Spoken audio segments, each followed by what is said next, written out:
주님의 이름으로 환영합니다. 오늘 말씀의 제목이 이제 요나의 표적. 우리가 익히 자주 들었던 말씀 중에 한 말씀이지 않을까 하는 생각이 듭니다. 예수님께서 이제 공생애 3년 6개월의 생애를 사셨는데, 공생애라고 하는 것은 예수님께서 이 땅에 오신 목적을 이루시기 위해서 모든 사람들 앞에 예수님이 하나님의 아들 그리스도시다 하는 사실을 드러내시고 사역을 하신 때가 그 공생애입니다.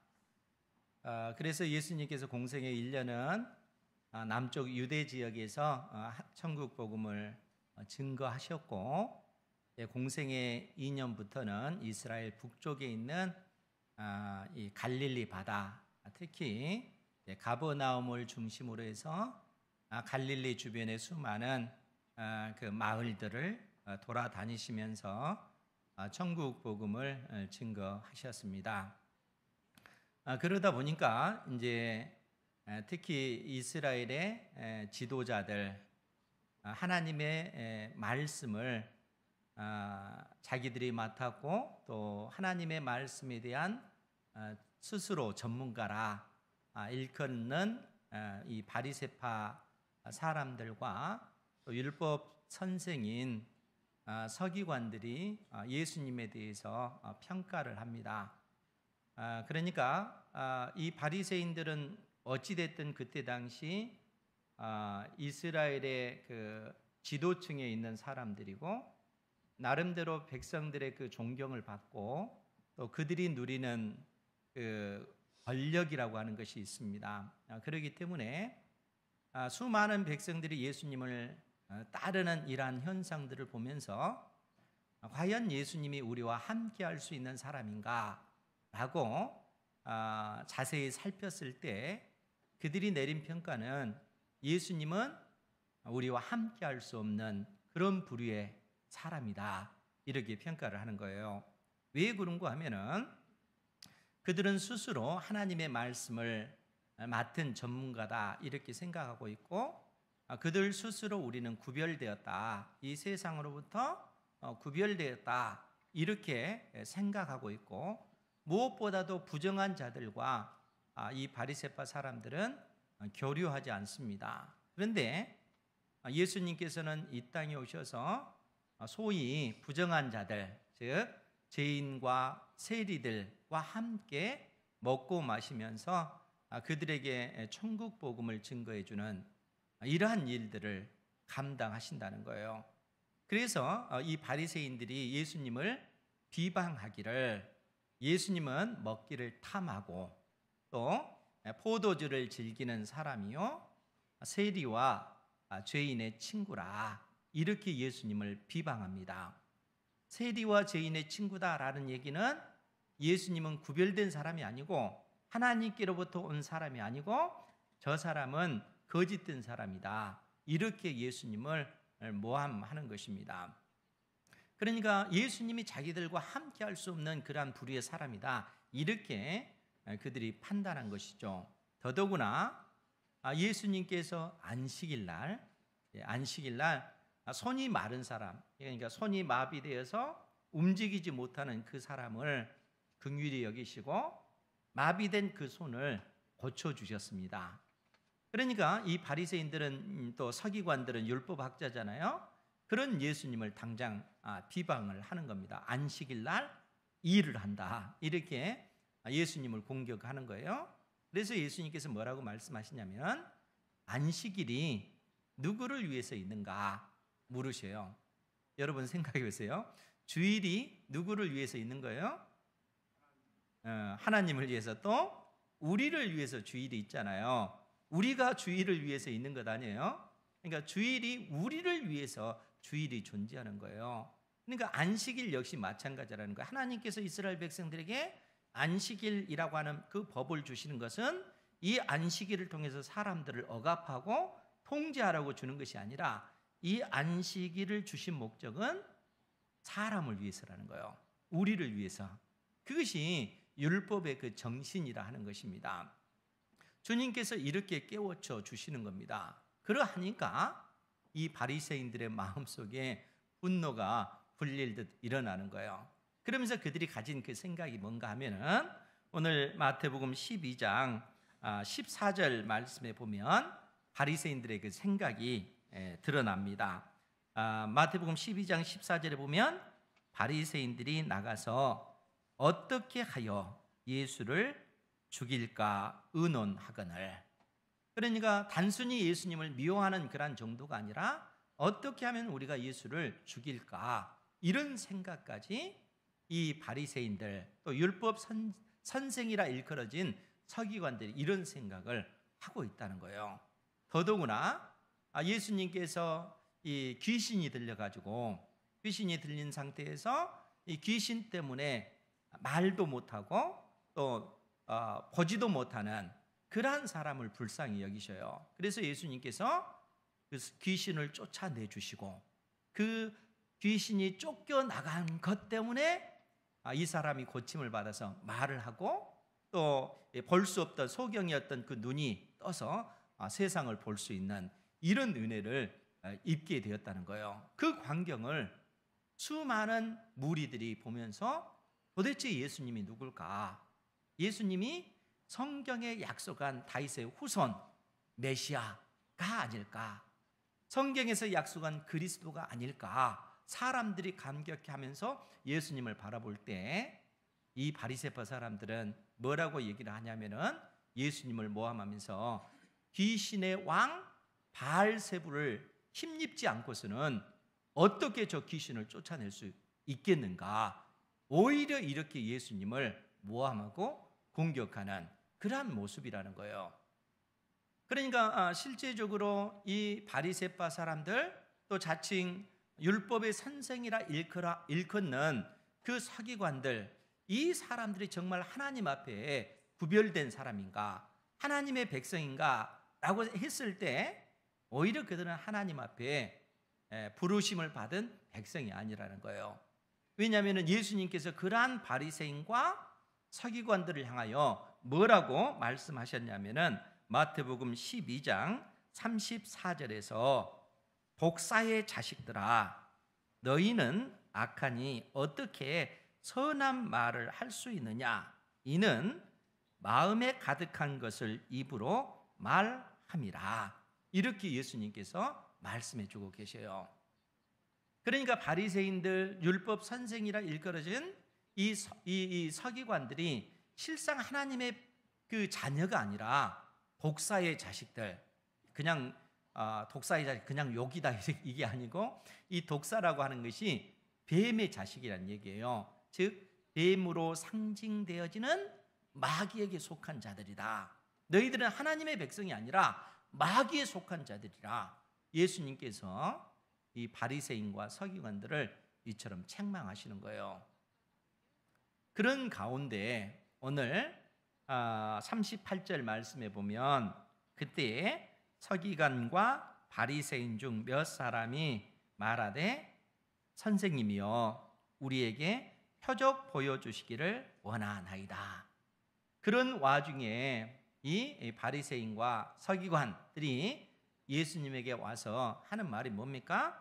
선생님, 우리에게 표적을 보여주십시오. 이 표적이라고 하는 것은 예수님이 진짜로 하나님께로부터 온 하나님의 아들 메시아라는 사실을 우리가 명확히 알 수 있도록 표적을 보여주십시오 라고 그들이 요청하는 것입니다.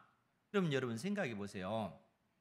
이 바리새인들이 예수님에게 표적을 보여주십시오 이렇게 요청할 때 그들의 의도가 선한 마음을 가지고 예수님에게 이러한 요청을 하겠어요? 선한 의도가 없다는 거예요. 이미 그들의 마음속에는 예수님을 향한 그 미움이 가득하고 어떻게 하면 우리가 예수님을 죽일 수 있을까? 이런 생각을 가지고 있다는 거예요. 그들이 이런 생각을 품고 있다는 거예요. 그렇기 때문에 그들이 예수님에게 표적을 보여주십시오 라고 요청했을 때는 그 표적을 통해서 예수님이 하나님의 아들이십니다 하는 사실을 우리가 믿겠습니다 라는 그러한 의도가 아니라 예수님이 어떠한 표적을 보여준다 할지라도 그들은 그것을 통해서 예수님을 공격할 빌미를 찾고자 지금 하고 있다는 거예요. 그것이 이 바리새인들의 그 마음이라는 거예요. 그러니까 예수님께서는 그러한 바리새인들, 서기관들, 율법학자의 그 생각들을 이미 꿰뚫어 보시는 거예요. 그래서 그들을 향하여 예수님께서 뭐라고 말씀하시냐면은 우리 39절 말씀 같이 한번 보겠습니다. 39절 시작. 예수께서 대답하여 이르시되 악하고 음란한 세대가 표적을 구하나 선지자 요나의 표적 밖에는 보일 표적이 없느니라. 아멘. 먼저 예수님께서 이 바리새인들 또 서기관들을 향하여 악하고 음란한 세대가 표적을 구한다, 이렇게 언급하고 계셔요. 그러니까 악하고 음란한 세대다, 이렇게 예수님께서 예수님 당대에 있는 그 사람들을 그렇게 규정을 합니다.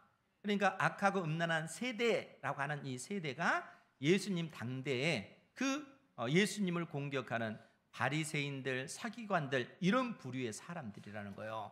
이 사람들을 향하여 악하고 음란한 세대다, 이렇게 언급을 하고 있습니다. 그런데 이것은 이제 1차적인 의미예요. 이제 왜 그런가 하면 악하다라고 하는 그 말이 의미하는 것, 악한 것, 우리는 그냥 감각적으로 악하다, 그것이 무슨 말인지 알잖아요. 그런데 예수님께서 악한 세대라고 했을 때 여기서 악하다라고 하는 말은 도덕적으로 악하다, 죄를 많이 지었기 때문에 악하다, 그런 의미가 아니고 예수님께서 악하다라고 할 때는 하나님을 대적하는, 하나님을 거스려 반역하는 그러한 세대다라는 의미로서 악하다라는 그런 표현을 쓰고 있습니다. 그러니까 바리새인과 서기관들, 이 부류의 사람들은 실상은 하나님을 대적하는 이러한 입장에 서 있다라는 얘기예요. 더더구나 음란하다라고 하는 것도 도덕적으로 음란하다라는 그러한 의미가 아니에요. 그것이 의미하는 바가 뭐냐면은 우리가 구약 시대 때 하나님과 이스라엘 사이에 그 관계를 놓고 생각해 보면 그 의미를 알 수가 있죠. 하나님께서 이스라엘 백성들을 깨우쳐 주시기 위해서 한 가지 비유를 들었는데 그것이 뭐냐면은 하나님은 남편이고 이스라엘은 아내라고 하는 이 비유를 들어서 설명해 주십니다. 그러니까 남편과 아내의 그 관계를 하나님과 이스라엘의 그 관계라는 거예요. 남편이신 하나님께서는 이스라엘을 향하여 끝까지 은혜를 베풀고 끝까지 신실하셔요. 그런데 우리가 구약의 역사를 보면 이스라엘은 어때요? 하나님 대신에 수많은 우상을 만들고 우상을 섬기는 그러한 죄를 범하잖아요. 이러한 상태를 음란하다, 이렇게 표현한 거예요. 그러니까 하나님을 온전히 섬기지 않고 오직 하나님께 소망을 두지 아니하고 우상을 섬기는 이러한 어떤 그 죄의 문제를 언급할 때 음란하다라고 얘기하는 거예요. 그러니까 예수님께서 지금 예수님 당대, 예수님을 대적하는 수많은 인생들을 향하여 악하고 음란한 세대다라고 했을 때는 그 의미가 뭐냐면은 예수님께서 수많은 기적과 이적들, 수많은 병든 자들을 고쳐주시고 귀신 들린 자에게서 귀신을 쫓아내주시는, 심지어 죽은 자를 다시 살리시는 그러한 기적을 통해서 예수님이 바로 하나님의 아들이다, 예수님께서 바로 선지자들이 예언한 메시아다 하는 사실을 명확하게 증거하셨다는 거예요. 그럼에도 불구하고 그러한 예수님을 나의 구주로, 하나님의 아들로 예수님 당대 바리새인, 서기관들, 이 사람들이 받아들이지 않았다는 거예요. 여러분, 유대인들이 복음에 대해서 모르는 것 아닙니다. 우리가 로마서 10장 17절 이하에 보면 바울 사도가 이 유대인들, 이스라엘 백성들을 향해서 증언한 내용이 있습니다. 왜 이 유대인들이 예수님을 구주로 영접하지 않는가? 거기는 이유가 있는데 그것이 뭐냐면은 그 유대인들에게 복음이 전해지지 않았기 때문에 그들이 예수님을 믿지 않는 것이 아니다. 그들에게 복음이 명확하게 증거됐고 복음의 내용이 무엇이라는 것을 그들은 다 알고 있다는 거예요. 그럼에도 불구하고 예수님을 나의 구주로 영접하지 않는 거예요. 그것이 예수님 당대 이스라엘의 그 모습이라는 거예요. 그러니까 예수님께서 수많은 기적과 이적을 보여주셨음에도 불구하고 그것을 통해서 예수님을 나의 구주로 영접하는 것이 아니라 그 예수님을 오히려 거부하고 예수님을 대적하는 그러한 모습을 보여주고 있다는 거예요. 그래서 예수님께서 악하고 음란한 세대다, 이렇게 예수님 당대 사람들을 향해서 말씀해 주고 있습니다. 그런데 그 의미가 예수님 당대에만 해당되겠어요? 그렇지 않죠. 오고 오는 모든 시대 속에서 오직 하나님께 소망을 두지 않고 이 땅에 소망을 두고 하나님을 대적하는 편에 서서 인생을 경영하는 모든 인생들이 실상은 악하고 음란한 세대라는 거예요. 하나님의 천국 복음이 증거되었음에도 불구하고 그 복음을 거부하고 대적하는 모든 세대가 실상은 악하고 음란한 세대다는 거예요. 그러니까 우리 주님께서 지금 이 바리새인들의 그 요구에 대해서 악하고 음란한 세대가 수많은 표적을 구하지만 내가 너희들에게 보일 표적은 선지자 요나의 표적밖에는 보일 표적이 없다라고 말씀하셔요. 왜 예수님께서 이 말씀을 하셨을까요? 요나의 그 표적이 어떤 표적일까요? 그 내용을 설명하기를 40절에 뭐라고 표현했냐면은 요나가 밤낮 사흘 동안 큰 물고기 뱃속에 있었던 것 같이 인자도 밤낮 사흘 동안 땅 속에 있으리라. 여러분 요나 선지자 알잖아요. 구약 성경에 요나서가 있는데 이 요나 선지자가 밤낮 사흘 동안 큰 물고기 뱃속에 있었던 것 같이, 여러분 사람이 물고기 뱃속에 들어가서 3일 동안 있으면 사람이 삽니까 죽습니까? 죽는 것이 정당한 이치예요. 그래서 이 부분 때문에 학자들 간에 막 논쟁이 있어요. 물고기 뱃속에 있지만 하나님의 은혜로 그가 살았다, 이렇게 주장하는 사람들이 있고, 어떤 사람은 물고기 뱃속에 있기 때문에 그가 죽은 것이다, 이렇게 주장합니다. 저는 물고기 뱃속에 들어가서 그가 죽었다라고 생각합니다. 그러나 그 가운데서도 하나님께서 요나를 보호하시고 그의 육체를 지켜주신 것이죠. 그런데 예수님께서는 지금 그 말씀을 하고 계시는 거예요. 요나가 물고기 뱃속에서 3일 동안 죽어 있었던 것처럼 인자도 밤낮 사흘 동안 땅 속에 있으리라. 무슨 얘기겠어요? 예수님께서 십자가에 못 박혀 죽으시고 3일 만에 다시 부활하실 것을 지금 말씀하고 있다는 거예요. 그러니까 이 악하고 음란한 세대, 그 사람들의 그 모든 죄, 하나님의 택한 백성들의 모든 죄를 짊어지시고 예수님께서 십자가에 못 박혀 죽으시고, 그리고 그 죽음 후에 3일 만에 주님께서 부활하실 것을 말씀해 주셨다는 거예요. 그것이 요나의 표적이다라는 얘기입니다. 그런데 이제 우리가 이 내용을 생각할 때 좀 더 깊게 또 좀 더 세밀하게 살펴볼 필요가 있어요.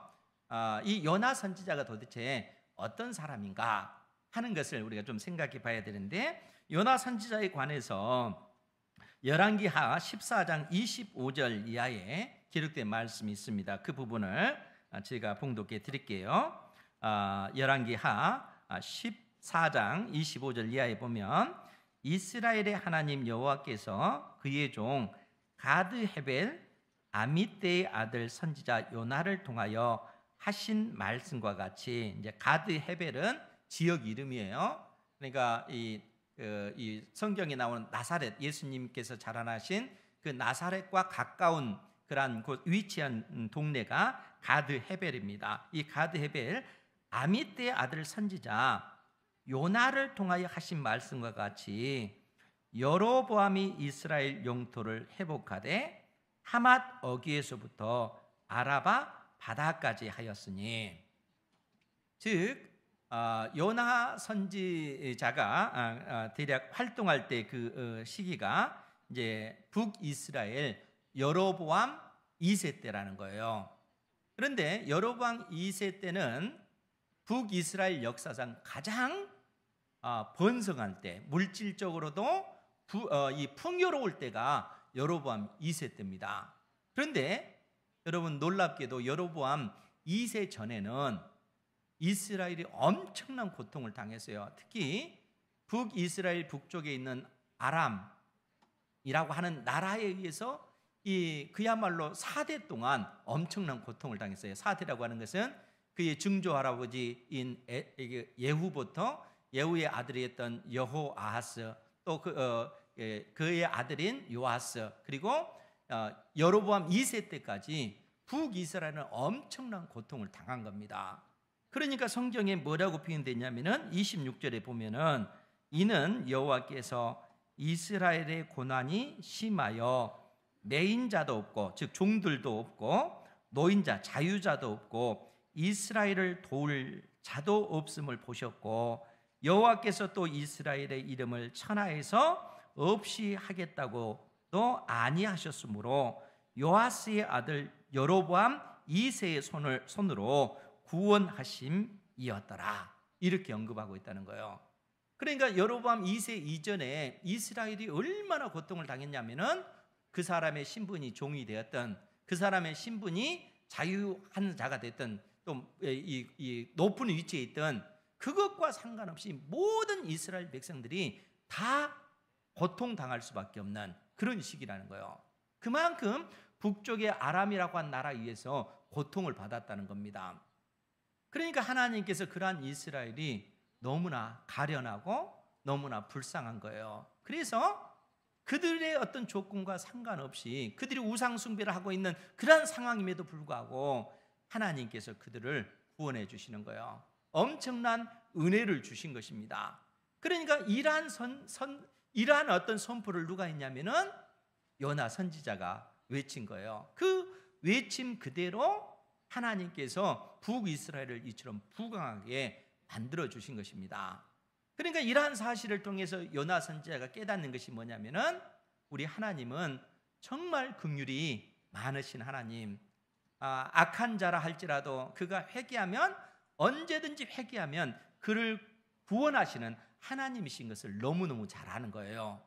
그런데 그 하나님께서 요나 선지자에게 뭐라고 얘기했냐면은 요나 선지자야, 너는 아수르 땅, 아수르의 수도인 니느웨로 가서 그 땅에 회개하라, 말씀을 전파해라. 만일 그 땅의 어떤 백성들이 그들의 그 죄악을 회개치 아니할 때에 40일 후에 이 니느웨 성을 하나님께서 멸망시키시겠다라는 말씀을 전하게 하시는 거예요.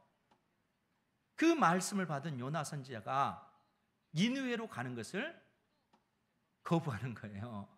왜냐하면 이때 당시 니느웨라고 하는 이 아수르는 그야말로 급성장하는, 강대해져 가는 그런 나라인 거예요.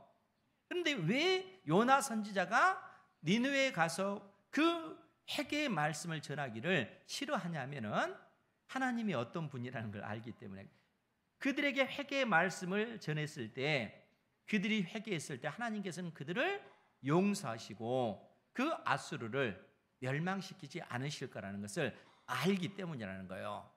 즉 무슨 얘기냐면 요나의 마음속에 이 아수르가 멸망당하기를 원하는 거예요. 왜 그럴까요?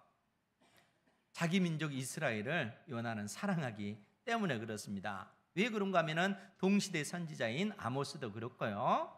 또 우리가 잘 아는 호세아 선지자 있잖아요. 그 선지자들의 선포한 말씀이 뭐냐면은 이스라엘의 죄, 그것도 이 북이스라엘 역사상 가장 번성한 여로보암 2세 때 그들이 불을 누르면서도 오히려 하나님께서 물질을 주신 그 물질을 가지고 하나님을 예배하는 것이 아니라 오히려 더 크게 우상을 만드는 거예요. 하나님께서 주신 돈으로. 그러한 어떤 북이스라엘을 향하여 하나님께서 아수르를 통해서 북이스라엘을 멸망시키실 것을 선포합니다. 호세아 선지자가 그렇게 선포하는 거예요. 그러니까 요나의 마음속에는 어떻게 했어요? 이스라엘이 아수르가 멸망당하기를 원하는 거예요. 그래서 하나님의 명령을 따르지 않기로 작정하고 그가 다시스, 오늘날 스페인, 그러니까 니느웨와 정반대 방향으로 도망치려고 하는 거예요.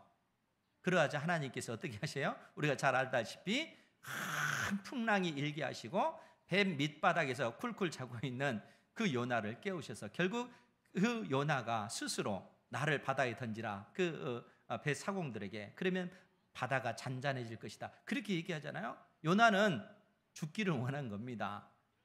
니느웨에 가서 그 사람들이 돌이켜 회개하는 것보다, 그래서 이스라엘이 멸망당하기보다 차라리 내 한 몫은 끊겠다, 이렇게 해서 바다에 던져지게 되잖아요. 그러한 요나를 하나님께서 어떻게 하셔요? 큰 물고기가 그 요나를 삼키게 하는 겁니다. 그리고 그 요나를 육지에 토해내게 하시는 거예요. 3일 만에 하나님께서 요나를 다시 살리시는 거예요. 그리고 그 사명을 감당하게끔 하신 것입니다. 그것이 요나의 그 표적이라는 거예요. 예수님께서 지금 우리에게 그 사실을 일깨워 주시는 거예요. 그러면서 예수님께서 뭐라고 말씀하셨습니까? 41절 말씀, 오늘 마태복음 12장 41절에 보면은 심판 때에 니느웨 사람들이 일어나 이 세대 사람을 정죄하리니 그 이유는 그들이 요나의 전도를 듣고 회개하였음이거니와 요나보다 더 큰 이가 여기 있으며. 여러분 생각해 보세요. 요나의 어떤 그 선포된 말씀, 더더구나 요나가 이 니느웨 그 백성들을 회개시키기 위해서 정말 그 정성을 쏟아서 그렇게 한 것도 아니잖아요. 그들이 멸망당하기를 원해서 어쩔 수 없이 니느웨 성에 들어가서 하루 외치는 거예요. 너희들이 회개치 아니하면 하나님께서 40일 후에 니느웨 성을 멸망시키겠다, 하나님께서 그렇게 말씀하셨다, 이렇게 외치고 돌아오는 거예요. 그런데 어떤 일이 벌어지는 거예요? 그 소리를 들은 니느웨 그 성, 그러니까 왕과 그의 그 신하들, 왕이 조서까지 반포하잖아요. 하나님께서 40일 후에 이 니느웨 성을 멸망시키면 안 되니까 이 니느웨에 있는 모든 백성들은 그들의 죄악된 그 길에서 돌이키고 그들이 베옷을 입고 회개하면서 금식하면서 하나님 앞에 부르짖어 기도하라. 그러면 하나님께서 우리를 멸망시키지 않을 것이다. 이 니느웨 그 왕이 그렇게 조서를 내리는 거예요. 그처럼 이 니느웨 이방 이 백성들이 하나님 앞에 회개하고 돌이켰다는 거예요. 지금 예수님께서 그 사실을 언급하고 있는 거예요. 그들이 요나의 전도를 듣고 회개하였음이거니와 요나보다 더 큰 이가 여기 있음에도 불구하고, 친히 예수님께서 수많은 기적과 이적을 보이셔서 예수님이 바로 하나님의 아들 되신 것을, 메시아이신 것을 명확하게 증거하였음에도 불구하고 그들이 돌이키지 않는다는 거예요. 지금 예수님께서 이 악하고 음란한 세대를 향하여 이 말씀을 해주고 계시다는 거예요. 뿐만 아니라 42절에서도 뭐라고 얘기합니까? 심판 때에 남방 여왕이 일어나 이 세대 사람을 정죄하리니 이는 그가 솔로몬의 지혜로운 말을 들으려고 땅끝에서 왔음이거니와 솔로몬보다 더 큰 이가 여기 있느니라. 심판 때에, 이 심판 때는 장차 이 땅에 우리 주님께서 재림하셔서 온 세상을 심판하실 때 이제 명확하게 드러나게 될 거라는 거예요. 그러면서 하신 말씀이 남방 여왕, 스바 여왕이잖아요. 이제 스바라고 하는 그 나라는 오늘날 그 예멘이라고 하는 나라 있잖아요. 그 나라로 추정이 되어져요. 그러니까 이 예멘이라고 하는 나라 이 여왕이 솔로몬의 그 지혜로운 말을 듣기 위하여 이 땅 끝에서 왔음이거니와 솔로몬보다 더 큰 이가 여기 있느니라. 예수님은 솔로몬보다 더 크신 분, 예수님은 요나 선지자보다 더 크신 분이시잖아요. 그러니까 요나 선지자나 솔로몬은 그림자라면 예수님은 실체에 해당되시는 그런 분이시라는 거예요. 예수님께서 이 땅에 오셔서 이처럼 수많은 기적과 이적을 보이셨음에도 불구하고 이 악하고 음란한 그 세대는 예수님을 나의 구주로 영접하지 않는 그런 모습이라는 거예요. 그런 세대를 향하여 내가 너희들에게 보여줄 그 표적은 요나의 표적밖에 보일 표적이 없다, 이렇게 말씀하고 계시는 거예요. 즉 이 악한 세대를 위해서, 아니 택한 백성들의 모든 죄를 예수님께서 친히 짊어지시고 십자가에 못 박혀 죽으실 것이고, 우리 주님께서 그 죽음의 권세를 이기고 부활하실 것을 지금 주님께서 명확하게 말씀해 주고 계시다는 거예요. 우리가 그러한 사실을 잘 알 수 있는 것이 로마서 4장 25절에 있는 말씀인데, 그 부분을 제가 봉독하겠습니다. 예수님께서 십자가에 못 박혀 죽으시고 부활하신 그 사건의 의미가 어떠한 것인가? 로마서 4장 25절에 보면 예수는 우리가 범한 것 때문에 내줌이 되고, 즉 예수님께서는 우리가 범죄한 것 때문에 십자가에 못 박혀 죽으셨고, 또한 우리를 의롭다 하시기 위하여 사망 권세를 이기시고 부활하셨느니라, 이렇게 말씀해 주고 있다는 거예요. 그러니까 사랑하는 성도 여러분, 예수님께서 십자가에 못 박혀 죽으시고 부활하신 이 사건, 2000년 전에 주님께서 십자가에 못 박혀 죽으시고 부활한 사건이 우리와 무관한 사건이 아니라는 거예요. 예수님께서 십자가에 죽으시고 부활하신 그 사건은 결국 나를 위해서라는 겁니다. 예수님께서 나의 죄와 나의 허물 때문에 십자가에 못 박혀 죽으신 하나님의 아들이란 사실을 우리가 믿음으로 말미암아 하나님께서 우리를 의롭다 해 주시는 거예요. 2000년 전에 십자가에 못 박혀 죽으신 주님의 그 십자가 그 사건이 결국 나의 죄 때문에 죽으신 그 죽음이라는 거예요. 우리가 이 사실을 믿고 믿음으로, 마음으로 믿고 입술로 고백할 때 그 십자가의 그 은혜가 우리에게 임하는 거예요. 여러분 생각해 보세요.